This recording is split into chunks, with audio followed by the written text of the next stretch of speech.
Internacional de la UNAM Zacatlán. Eduardo, mucho gusto, bienvenido, buenos días. Mi querido Nino, muy buenos días, colegas, un gusto estar en este espacio, compartir esta mesa. Envío también un afectuoso saludo a todos los amables radioescuchas. Pues efectivamente, hoy se inicia el segundo, bueno, en realidad ayer fue la juramentación, Sí, digamos, en privada. Pero era día festivo. De jure. ¿O era día de fútbol de americano? Y no la podían colocar No hubieras tenido rating. El rating si lo iban a haber llevado los dos partidos de fútbol americano, efectivamente. Y hoy será la toma de protesta pública, por decirlo. Hoy van por, de alguna manera. por una marca, quieren romper el récord porque son 800,000 los que pudo conjuntar la vez pasada. Sí, en Estados Unidos decían, romperá o no la marca de los 800,000 en Washington. Sí, vamos a esperar un momento. Hay seguidores de Obama, es una cuestión significativa. Sin embargo, yo sí quisiera comentar que llega Obama a este segundo periodo con un 51% de aprobación, menor que el que se registró desde luego en su primer periodo. También llega con un 35% de ciudadanos estadounidenses que consideran que Estados Unidos va por buen camino, es solamente una tercera parte. Sí. Llega también, desde luego, con unas elecciones y con un triunfo indiscutido, ¿sí? Más que razonablemente amplio, arriba de lo que se esperaba, sí, en los votos electorales. Sin embargo, llega más beneficiado por el voto de castigo a los republicanos, por esas posiciones intransigentes, ultraconservadoras, por esos lastres que tiene como el partido del Té o como la Asociación Nacional del Rifle, que por las promesas cumplidas de Obama o que por grandes o espectaculares logros en su primera administración, y hay que señalarlo. Ahora, esta situación quiere decir que si bien es cierto, es poseedor de un fuerte capital político, no es el que él hubiese querido, con el que él hubiese querido llegar a esta segunda presidencia. Sabe muy bien que tiene 2 años enfrente, antes de las elecciones intermedias, en las que puede hacer uso de ese capital político. Después, quién sabe, ¿sí? Después, quién sabe. Llega también, y a diferencia de su primer periodo, con lo que se conoce aquí también como un gobierno dividido, es decir, una Cámara de Representantes dominada por los republicanos y un Senado pues con mayoría demócrata, pero esa Cámara de Representantes le va a generar cualquier dolor de cabeza a Obama y desde luego a las iniciativas que vaya a enviar difícilmente van a pasar en lo que ellos conocen como el fast track, como la vía rápida. Se va a encontrar ahí con muchas dificultades. Los cambios también del gabinete, que no tiene primer nivel ya. Empezamos ahí precisamente, mi querido Nino, qué bueno que tocas este elemento. Nos damos de ese capital político acotado, por ejemplo, con los nombramientos en el primer círculo del gabinete. Susan Rice, la representante de Estados Unidos ante las Naciones Unidas, no fue aceptada como secretaria de Estado en sustitución de Hillary Clinton. Tuvo que echar mano de John Kerry, pero él no quería a John Kerry porque descobija la presidencia del Comité de Relaciones Exteriores del Senado de los Estados Unidos, que ahora podría llegar un republicano. Pues bueno, quería tener estos dos puntos bien protegidos con demócratas leales y conocedores, con experiencia, pero no se pudo. Entonces, bueno, se echó mano. Otra situación que me parece también importante es que también debió ceder ante el lobby judío, que es muy fuerte. ¿Por qué decimos esto? Bueno, porque sale Timothy Geithner de la Secretaría del Tesoro y llega Jack Lew. Y Jack Lew es un judío también. Bueno, fue incluso ex miembro de la primera plana del Citibank. Entonces, muy pegado a los intereses de los grandes banqueros estadounidenses y toda su vida involucrado en asuntos de Wall Street. Entonces sí, tuvo que ceder. Por otra parte, bueno, pues logra ahí unas, digamos que pequeños triunfos al que aparentemente lo van a aceptar a Chuck Hagel, que se va a convertir en el secretario de la Defensa en sustitución de León Panetta. Digamos que y además es republicano, ¿sí? Tuvo que negociar. Digamos, es uno de los republicanos moderados, lo coloca ahí. Porque sería mejor el primer gabinete. Exacto, ¿no? Entonces Sería creo que mucho mejor. muy cuestionado por demócratas, pero también por republicanos, porque en su momento votó en contra de la intervención de Estados Unidos en Irak. John Brennan también llega al primer plano, si no mal recuerdo va a ser el director de la Agencia Central de Inteligencia. Sí. Después de Michael Moore, después del affair que todos supimos. Y bueno, también es un tipo aquí, curiosamente, de mano dura. Él fue precisamente el partidario de estos aviones no tripulados. Es el primero en el que se nota precisamente esta dureza, este conservadurismo. Es también partidario de los interrogatorios, eso del submarino, la tortura. En fin, aquí en México hay algunos cuerpos policiales que saben mucho de eso. En fin, me parece que su primer círculo, sobre todo las agencias de seguridad, son, repito, incluso hasta negociaciones con el ala dura de los republicanos y también con algunos sectores de los demócratas que no le han dado la total libertad de poder seleccionar a la gente. Fíjate que yo ahora que estuve en Estados Unidos, todo el mundo estaba preocupado por el abismo fiscal y por el empleo. Eso los tenía aterrorizados. Toda la materia exterior, toda la política exterior pasaba a segundo nivel. Mira que los estadounidenses siempre han privilegiado eso. Pero en esta ocasión todos están preocupados de que si van a pagar más impuestos, de que si van a perder muchas cosas que ya habían ganado con el Medicare. O sea, estaban muy preocupados, pero de la vida familiar. Nino, de la parte doméstica. No es menor el asunto. Este 1 de enero no se alcanzó prácticamente nada. Nada más se prorrogó. Sí. Se pasó para el 1 de marzo. Sí, a Estados Unidos a mediados de febrero se le acaba el dinero. Está tomando dinero incluso de los fondos de pensión. Son 16.4 billones el endeudamiento. Va a seguir, independientemente del arreglo que llegue, va a seguir el endeudamiento de los Estados Unidos. Bueno, hasta Fitch ya la amenazó con degradar la calificación de Estados Unidos. Y hablaremos en la segunda ronda con más detalle de este famoso fiscal cliff o despeñadero o abismo fiscal.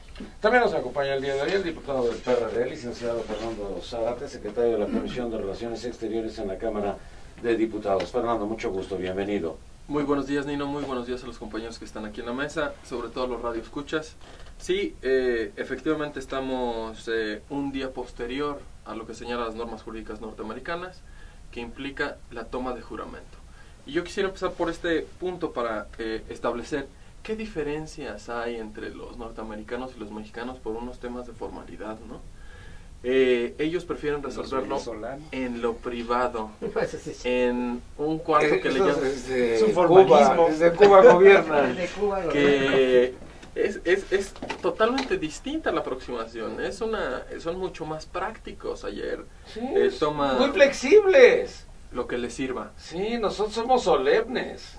Excesivamente solemnes para darle a la ley o a la formalidad de la ley un estricto cumplimiento, cuando ellos lo que quieren es entrarle a los temas que requiere su ahí le dice país. A su hija buen trabajo y sale al aire. Aquí sucede eso y bueno, hubiera sido así chisme, como un desastre. Me parece que es interesante porque no es la primera vez que se hace una ceremonia en privado. Ya en 1821, en 1842 tienen un sistema de precedentes. Si actos anteriores justifican que lo hagan, pues Obama no tiene problema en hacerlo el 20 de enero, aunque también estaba compitiendo contra el Super Bowl. No, el Super Bowl es hasta el 3. Estaba en las finales, bueno, no estaba los muy fuerte. actos anteriores de las finales de conferencia. El rating se lo hubiera llevado el fútbol americano, Entonces, también entienden lo que hacen. Tomó protesta en el cuarto azul, como ellos le llaman, con por supuesto también inspiraciones francesas. Pero ¿a qué voy? Bueno, pues que en Estados Unidos se tratan los temas de manera distinta, las formalidades y las aproximaciones son diferentes.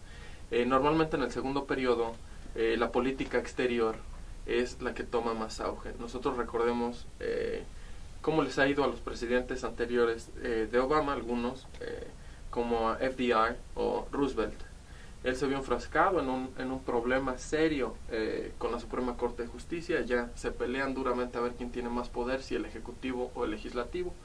Pierde Roosevelt en el segundo periodo. ¿Qué pasó con Nixon? A Nixon se vio envuelto por el famoso Watergate. ¿Qué pasó con Reagan? Bueno, pues la contra con Irak. Bill Clinton, pues simple y sencillamente con el escándalo de Mónica Lewinsky. Bush, con la guerra contra Irak, Pero ese sí no lo quieren. Con el Katrina, con el huracán Katrina. Sí. ¿Qué parece que se dirigiera el gobierno norteamericano para su segundo periodo? Pues a reforzar la política exterior, específicamente a evitar crisis en el Medio Oriente y en Corea del Norte. Número 2, a profundizar los acuerdos de libre comercio con Europa. Es fundamental echar a andar nuevamente la economía o acelerar el crecimiento de la economía. Va a privilegiar estos 5 puntos y no va a privilegiar a los países, entre los que incluye México.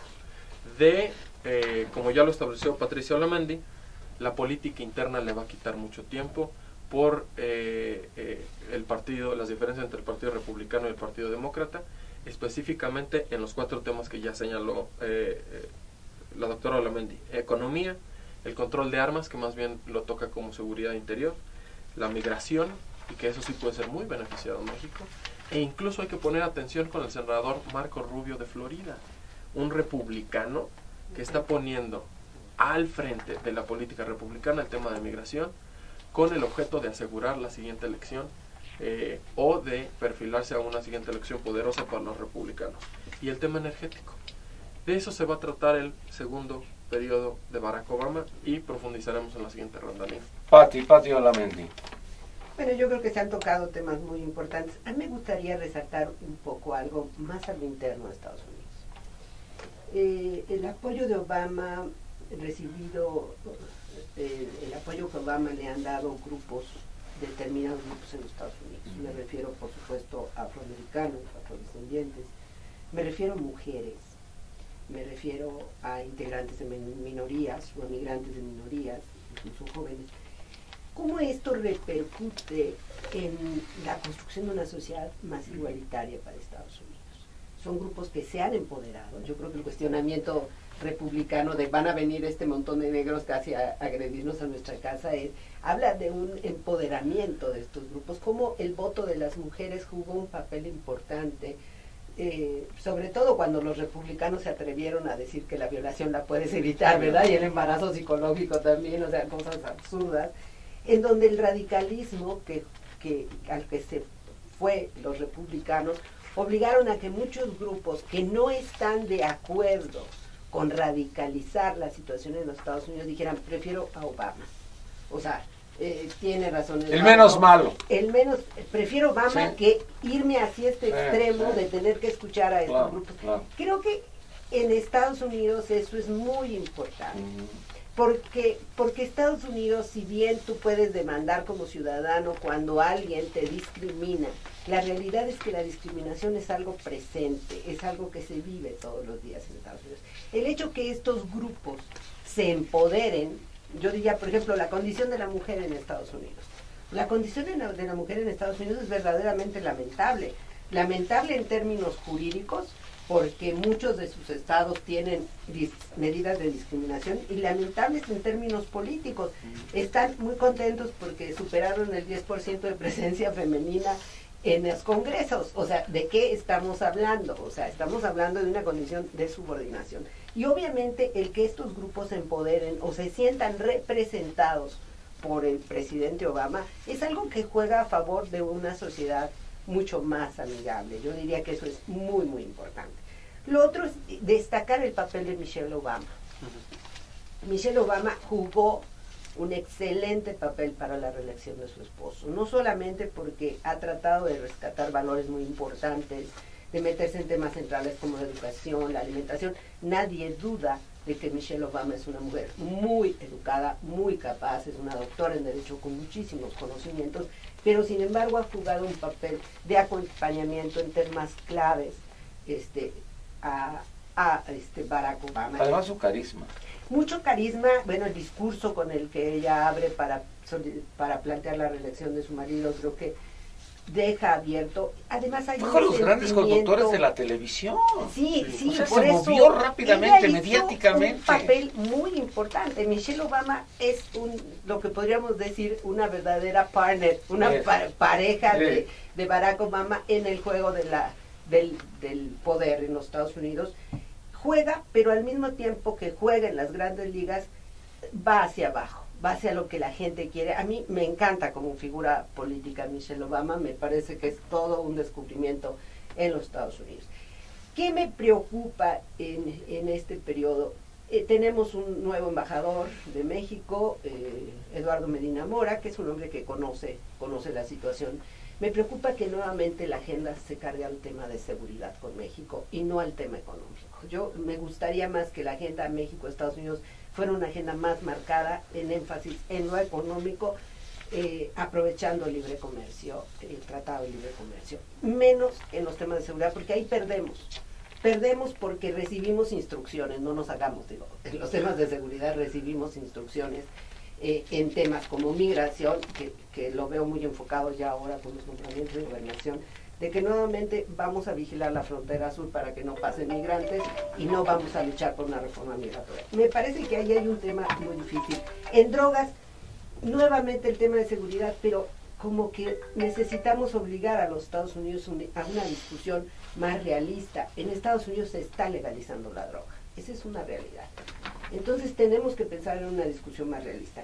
¿Qué nos va a beneficiar de esta discusión interna del control de armas? Bueno, pues la posibilidad de que ya no se sigan vendiendo en la frontera a cualquier vecino armas de alto poder. Pero ya el daño está hecho, la cantidad de armas... ¿Y las manifestaciones de antier no se te hacen, pero en todas las ciudades? En todas las ciudades. Creo que es un tema muy, muy serio.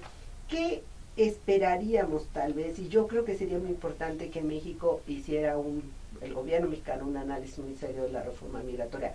Yo personalmente creo que hay que fortalecer a los grupos y organizaciones latinas en los Estados Unidos para que tengan mayor capacidad de negociación a lo interno.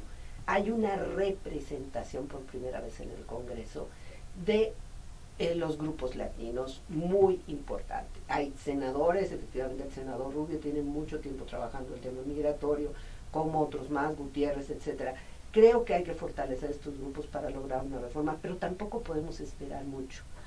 No podemos esperar mucho de la reforma migratoria porque no podemos olvidar las presiones que hay a lo interno de grupos que están en contra. Pero ¿qué me llama la atención también? La posible creación de grupos de apoyo a Barack Obama, de grupos populares, de organizaciones que van a apoyar a Barack Obama contra grupos radicales. Y esto me gusta porque si bien el Congreso en la parte de representantes tiene una alta representación de estos grupos radicales controlados por los republicanos, también hay que recordar que evidenciar a estos grupos, a estos personajes, suele ser rentable en la política norteamericana, porque cuando los pones a hablar y dicen toda la cantidad de barbaridades que piensan, la gente se genera un fenómeno de aislarlo. Entonces, si Obama piensa jugar un poco con ese apoyo social contra estos grupos, creo que le va a apostar a algo correcto, a buscar aislar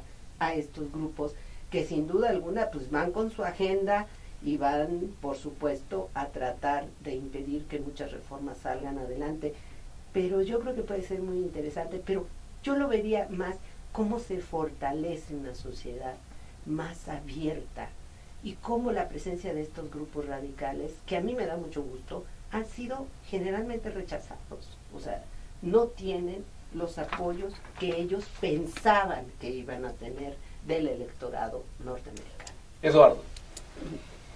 Nino, colegas, radioescuchas, esos son temas muy importantes.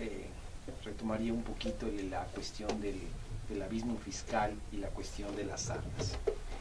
De entrada yo diría que no hay que generar muchas expectativas en el sentido de que en Estados Unidos, como temas domésticos, se pueda llegar a una estricta reglamentación a nivel federal en la cuestión del control de armas. Ya lo dijo John Bonner, que es el líder de la mayoría republicana en la Cámara de Representantes. Para nosotros el tema de la reglamentación de las armas no es prioridad ni tiene ningún sentido de urgencia. Él ya lo dijo todo. Así se apruebe en el Senado.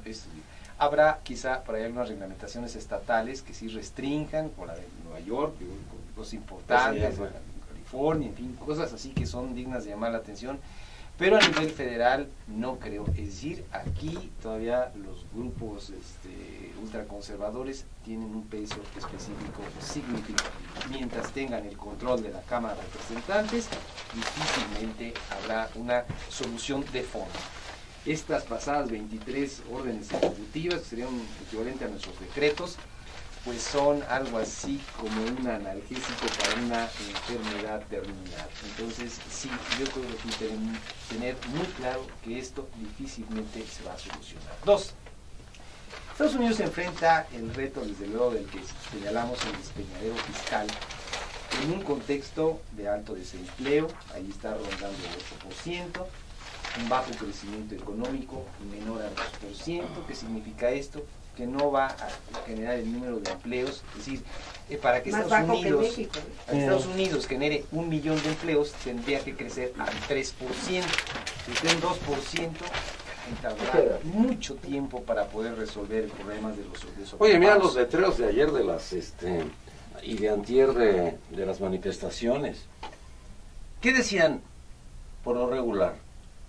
En el caso de las armas no matan personas, el control de armas va a matar más personas.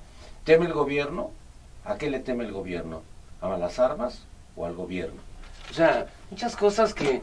Tú ves a la cantidad de gente que salió en todas las ciudades y decías, bueno, no puede ser que ellos estén a favor de las armas con toda esta matanza. Pero alguien decía, ellos han vivido en las guerras mundiales.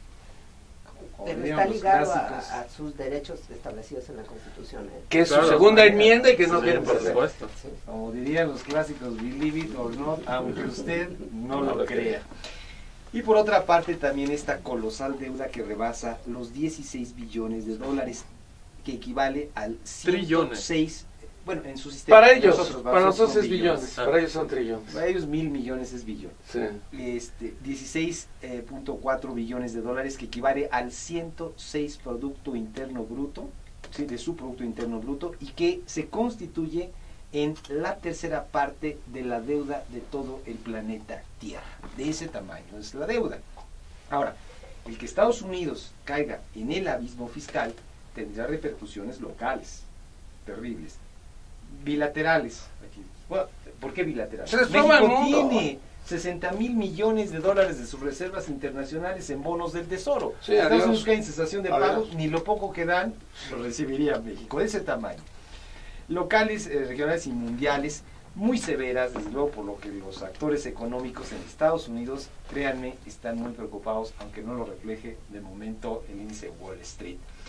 Ahora, hasta el presidente de la Reserva Federal, Benjamin Shalom Bernanke, ha advertido de las severas consecuencias. Ahora vamos a ver qué pasa con el lobby judío controlando tanto la Reserva Federal como el Tesoro de los Estados Unidos. Ahora, la economía de Estados Unidos no ha respondido como se hubiese querido después de los 2 primeros relajamientos cuantitativos, ni de la muy reciente inyección de liquidez de la Fed, que implementó el comprometerse a comprar 45.000 millones de dólares mensuales, prácticamente en término indefinido, ¿sí?, adicionales a sus compras, adicionales a sus compras por 40.000 millones de dólares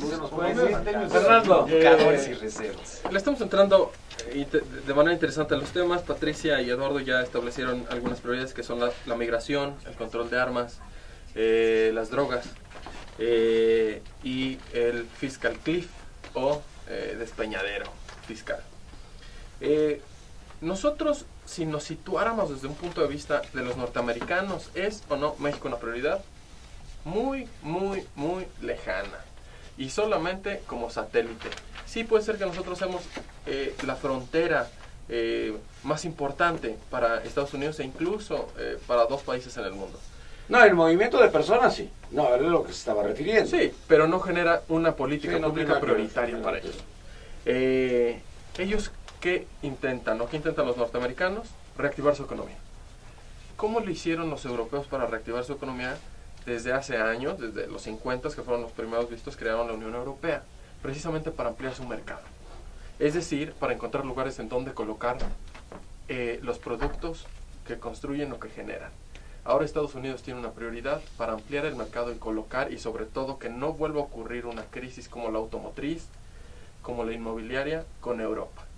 Esa va a generar una prioridad fundamental para los norteamericanos si quieren reactivar su economía. ¿A quién más se van a abrir? ¿Para que los mexicanos les compren sus productos? ¿Para que los centroamericanos les compren sus productos? Pues por supuesto que los únicos que tienen capacidad de adquisición son los europeos para los norteamericanos.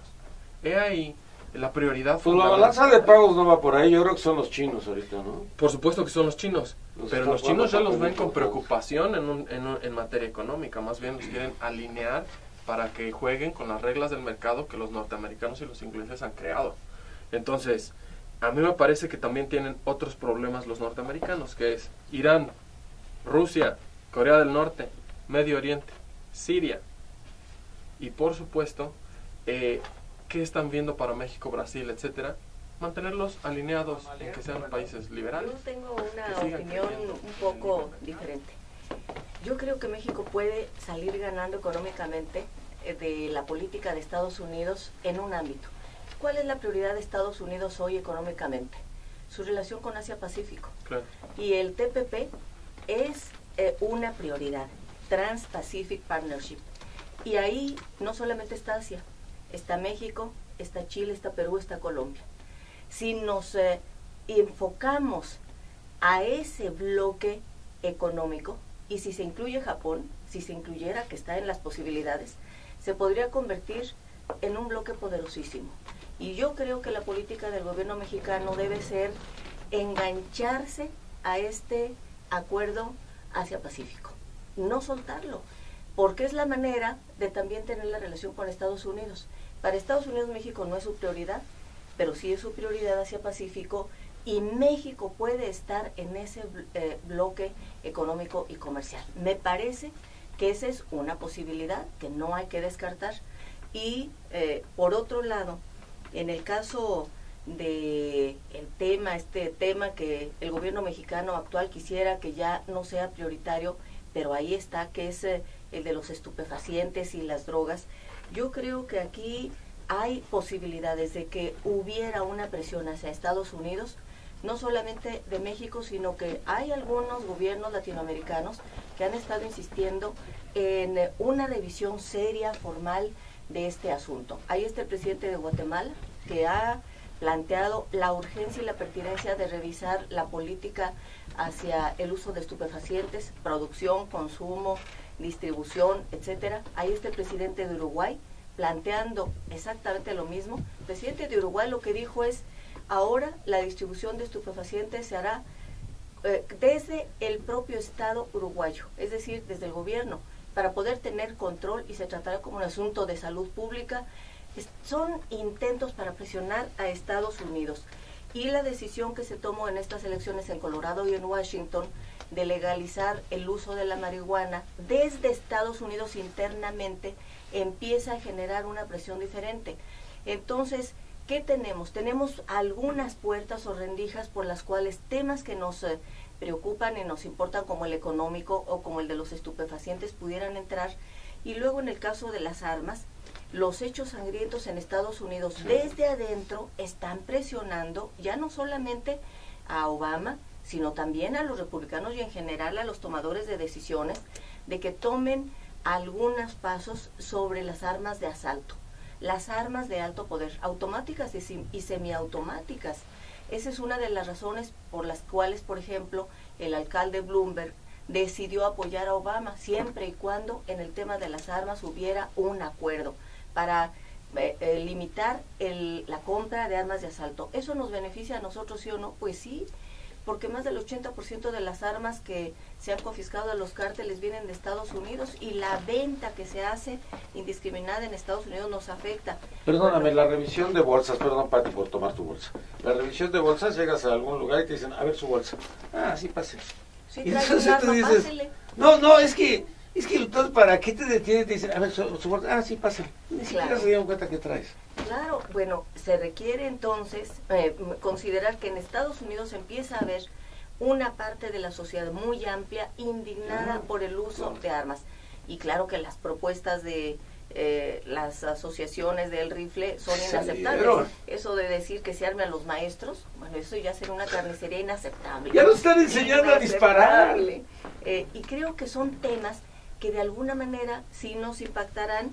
Y el tema migratorio, bueno, yo creo que ahí lo que más nos puede ayudar, yo estoy de acuerdo con la doctora Patricia Olamendi, son los grupos que desde Estados Unidos desplieguen una gran actividad, porque ahí el cabildeo es fundamental. No les importa lo que digan los gobiernos de Latinoamérica, pero sí les importan sus votantes, sí les importan los grupos de presión internos, y creo que desde ahí, además porque es una población en crecimiento, el factor poblacional es esencialísimo, y quien quiera seguir ganando elecciones en el futuro inmediato y en el mediato tendrá que acudir al voto latino. Es ahí en donde habría que concentrarse, en esa opinión.